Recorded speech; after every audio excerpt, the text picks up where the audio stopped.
Once again, hitting the highway.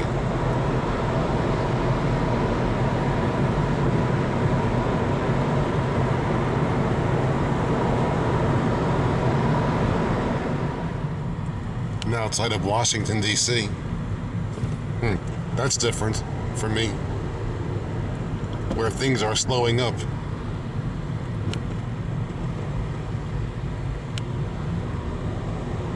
And look, Emerald City is getting closer and closer. Let's stop and see the wizard.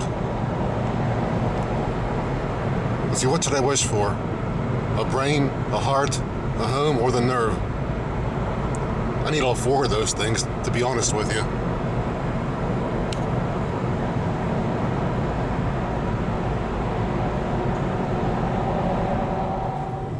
But now we're in C&O Canal territory. It runs on the left someplace through those trees.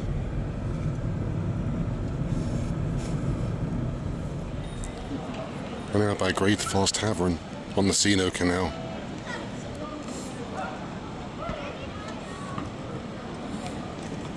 And apparently canal boat rides are being offered again. My last visit here, the boat was not running. And the pivot bridge was stationary.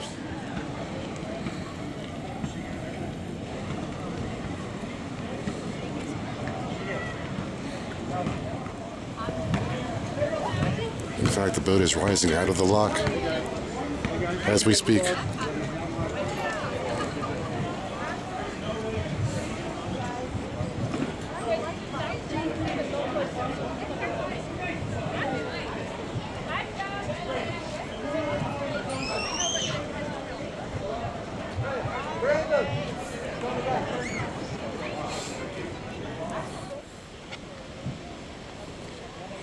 The lock gate's now opening to permit the boat to depart upstream. Or should I say, up a canal. Those are referred to as miter gates, as they swing instead of dropping.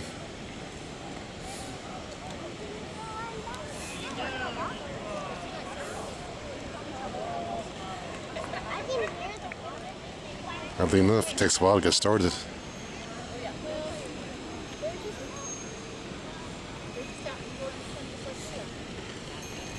But I don't see any horses, so what is going to pull the boat?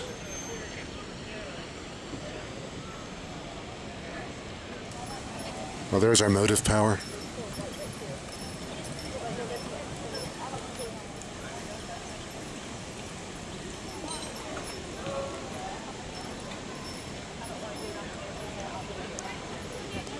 Mules. Hey, whatever works.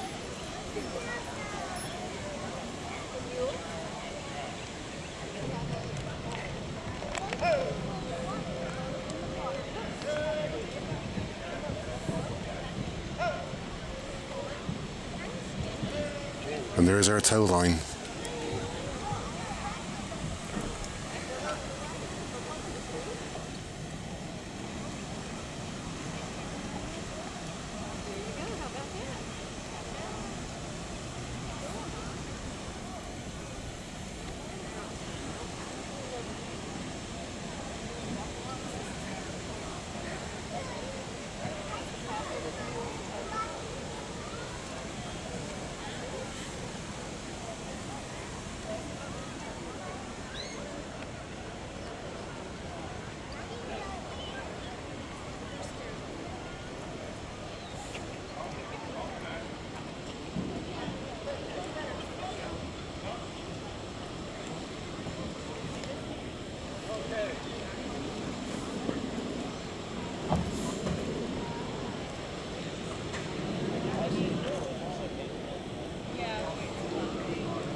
See you in Cumberland.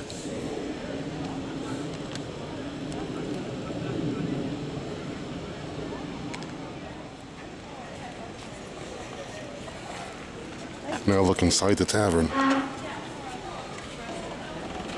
Thank you. Sure. And they test the water inside too, so that's what I've got my glaze. she's working it below the bit different from my last visit in 1996 or 7. So have you seen it Sunday? Or no?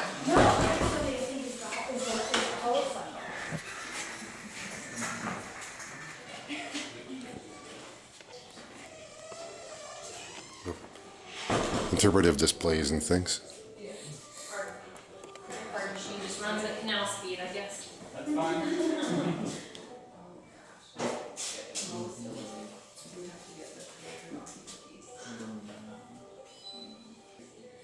I've got a video here, but it's posted on YouTube anyway.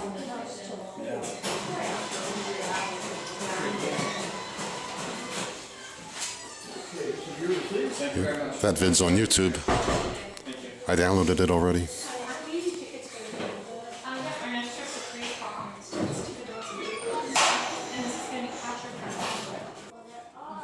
from This might have one time been a tavern, but they didn't serve alcoholic beverages here very long.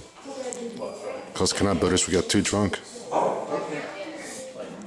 So, after about 10 years, no more alcohol was served here. Not even with dinner.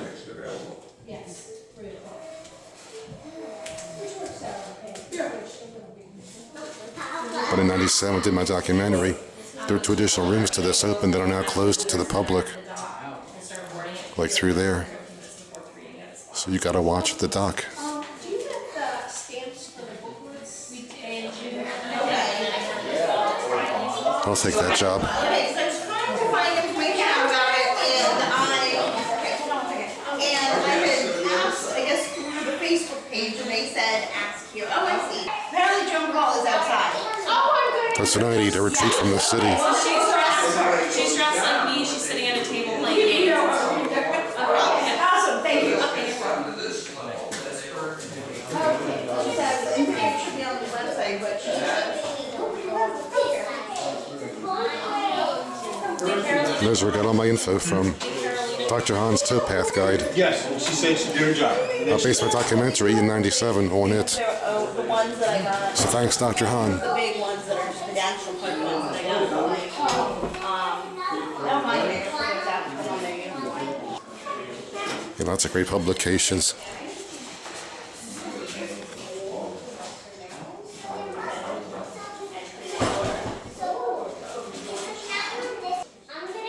Still a great place to visit.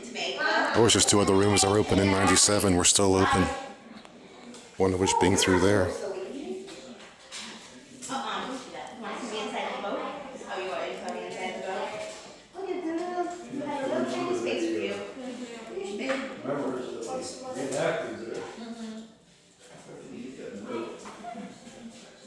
Well, are we gonna go walk further Yeah, around? let's go walk. Do you have a map? They printed their own currency. Let me tell you the story behind that if you're interested. Sure, go ahead. Currency of the C&O You Canal. know a note you can photograph too. They finally reprinted. Okay, we're in the period of 1830s and 40s. Some of these notes are these notes right here, were issued by the C&O Canal. The reason they were issued was it was a time of severe depression, On the Virginia side? and they needed to have money to pay for construction. Right. So Like stocks or something. Almost like that, yeah. previously they issued stocks and bonds Right. to do this, but then a severe depression occurred called the Panic of 1837. They had difficulty selling stocks and bonds, so as an emergency measure they had this script printed, which was legal back then. There was no federally issued paper money in circulation, so Congress allowed state chartered banks. These are 2 examples of state chartered bank notes. Canal companies, states, municipalities, and towns, cities issued their own paper money. The store's open, all right. I knew it wouldn't fit.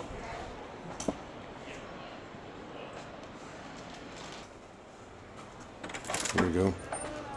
We were last in here in 1997. for the making of the documentary. wildflowers, and wildlife. The prairies and woodlands of Wind Cave National Park support a variety of species of mammals. Oh, The most abundant species is all right. most important. Different species. Wind Cave And here's almost the same view that I got back in 1997 for my documentary. And back then I said, you would love it here. in the early 1900s, I still say that. animals of the American West were disappearing as fast as the prairie they lived on. The rich grasslands of Wind Cave National Park This place is now air conditioned, but I doubt it was back in the canal days. like elk and the Crommelin antelope. Now back outside. And their canal boat has returned. Yeah, you gotta remember to let the ropes out of it.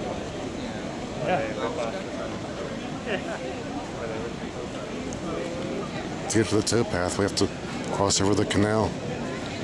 But gotta wait till the pivot bridge is shut after the boat descends the lock, which it's doing right now. Going down. Yeah, right.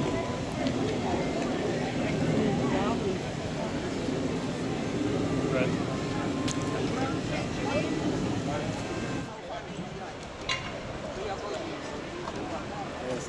The lower lock gates were just opened to permit the boat to sail out of the lock.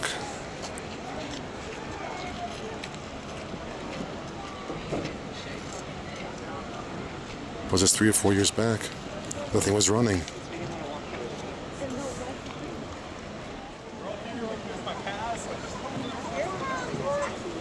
Now departing the lock. The lock-thru was much more authentic back in 1997 for my documentary. But then they used an actual canal boat model, not this tourist boat.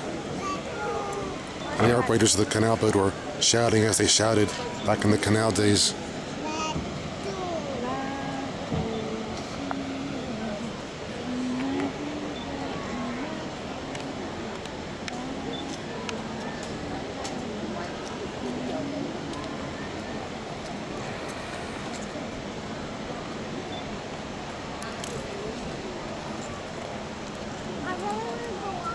And that's where they dock.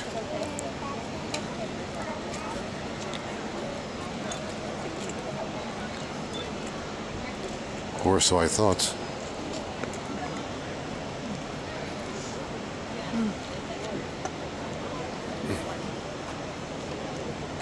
Well, where are they going? Oh, see you in Georgetown. About 16 miles.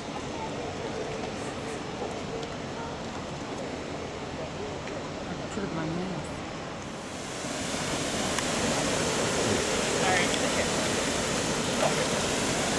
That's a great idea there. The pivot bridge. Now to get across it, you go to the towpath.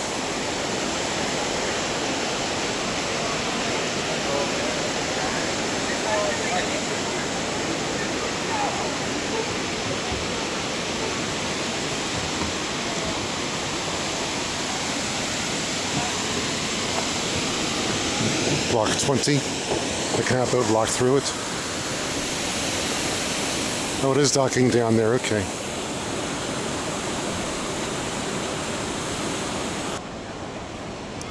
You've got the troops over there.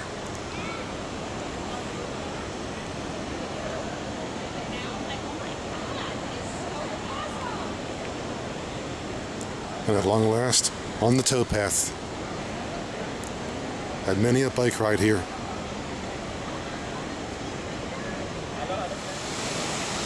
They're here by lock 18. With the ruins of the lock house directly behind.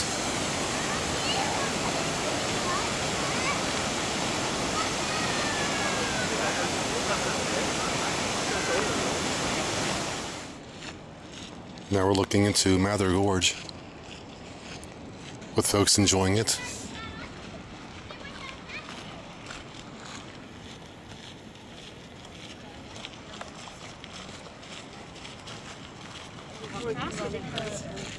Another part of the gorge there, with the Potomac River in the distant background.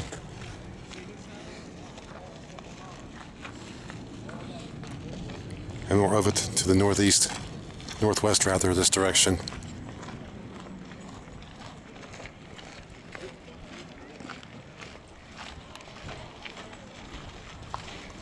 Around the bend of the right would be the Great Falls of the Potomac.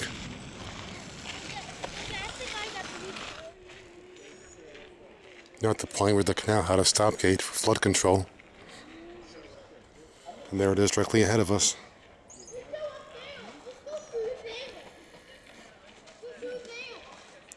At one time, planks were dropped from that building into slots in the stone on either side of the canal to block the water.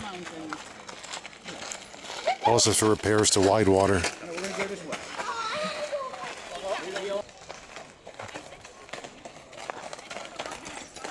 Hi.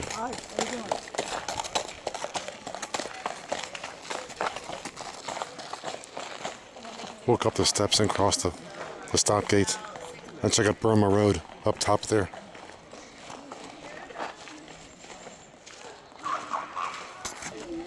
It was just a bridge originally.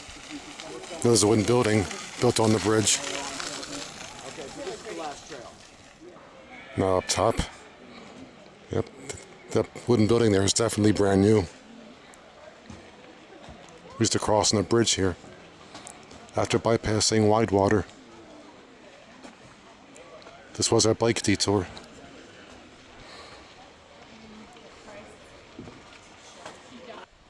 You turn your back for a few years and they change things around on you.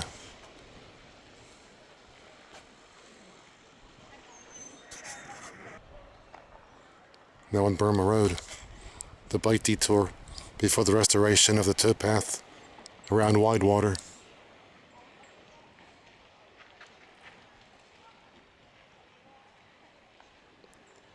I've had many a bike ride this way, too many to mention. And to the north on Burma Road, which sits on top of the Washington Aqueduct. Yep, DC's water supply is beneath this road.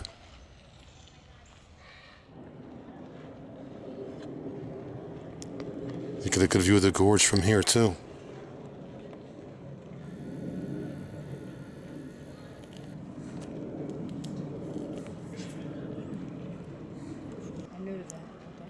There's the valve here. I wonder if that controls the flow through DC's water supply. I know what, let's shut it off, and DC will have no water. The president's taking a shower. Let's shut the water off, just as a joke. Okay, back to the towpath, and back to Great Falls.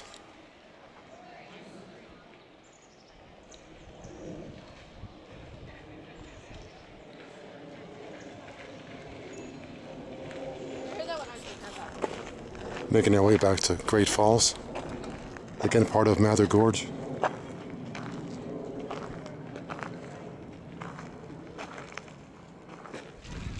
That's what I call one gorgeous gorge, with folks at the bottom.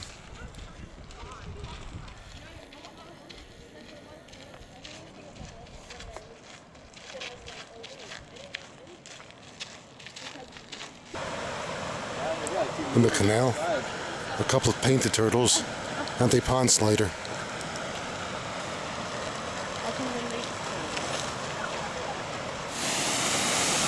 Over here is lock 17. I showed you lock 18 earlier on. The next one up.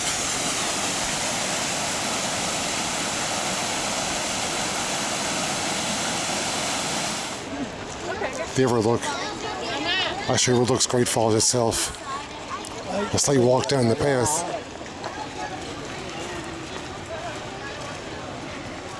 and you'll see where Great Falls gets its name.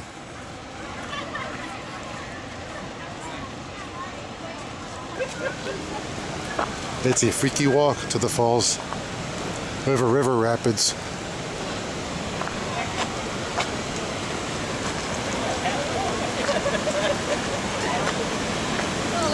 Don't want to fall in there while you're gone.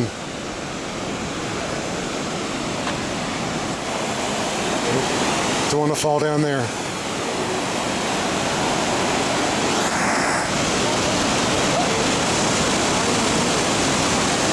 Incredible.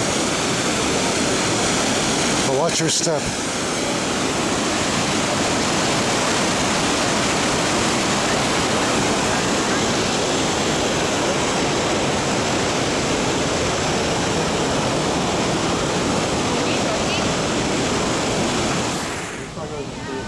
Says it all.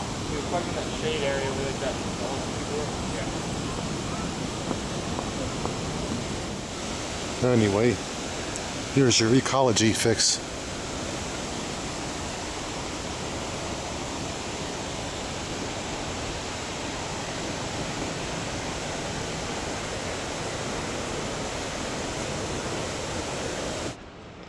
Lots of sensitive and delicate areas through here.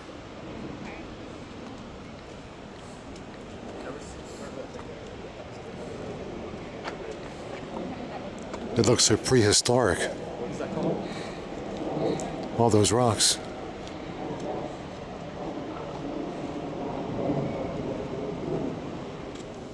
Still heading for the falls.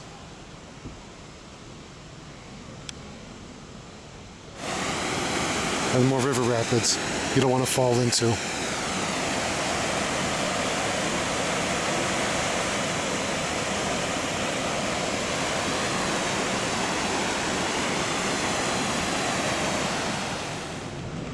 Now arriving at Great Falls of the Potomac.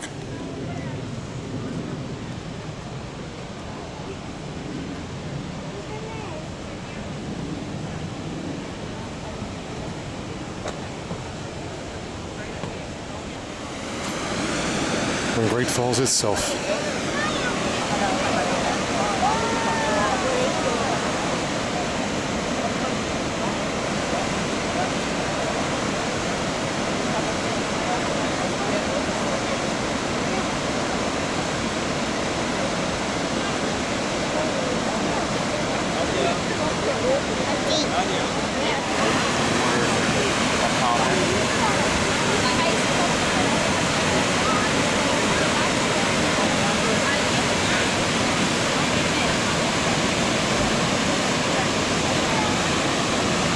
Over there, the Virginia side.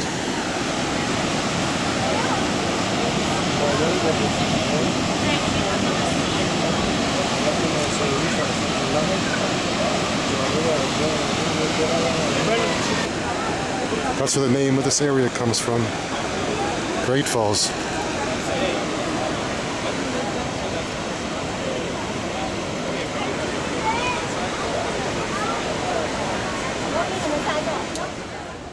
Now for the walk back to the mainland through this prehistoric stuff.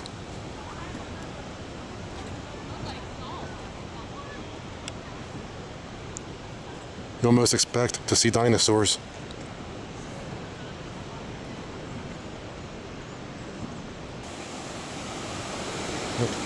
Interesting river channels.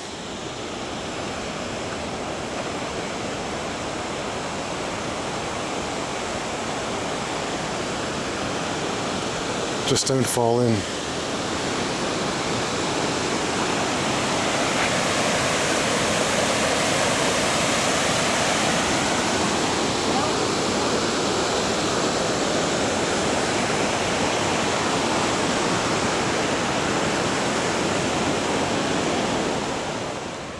And back at the canal, block 19 up there.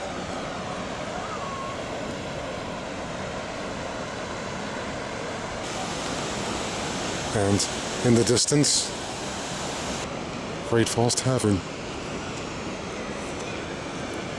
One more time. Again, lock 20, which the canal boat locks through. But before departing,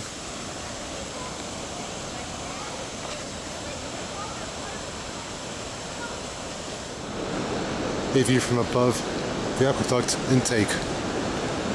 That's part of the DC water supply dam you see down there in the Potomac.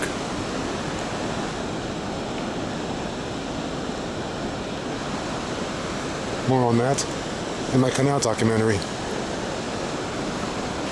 Still, watch those rapids.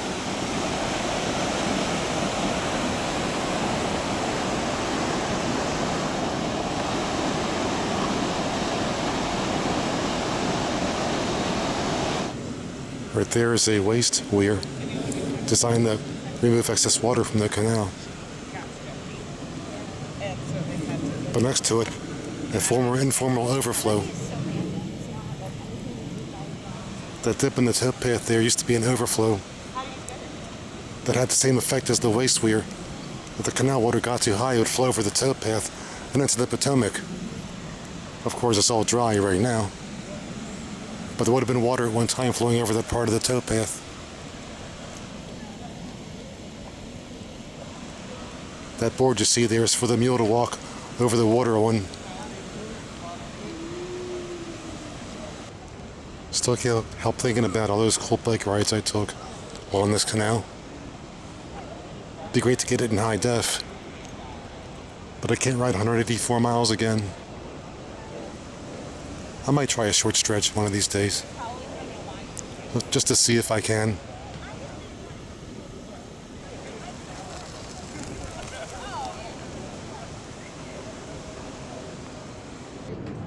Can't forget those Pride days, can we? Your tour of Great Falls, brought to you by your bullfrog.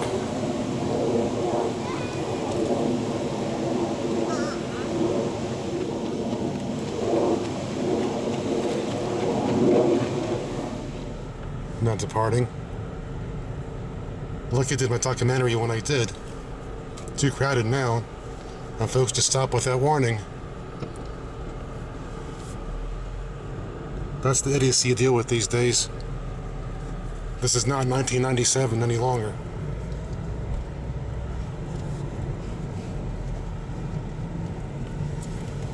Hope you enjoyed Great Falls. Okay. Come on, Gate. I command you to rise.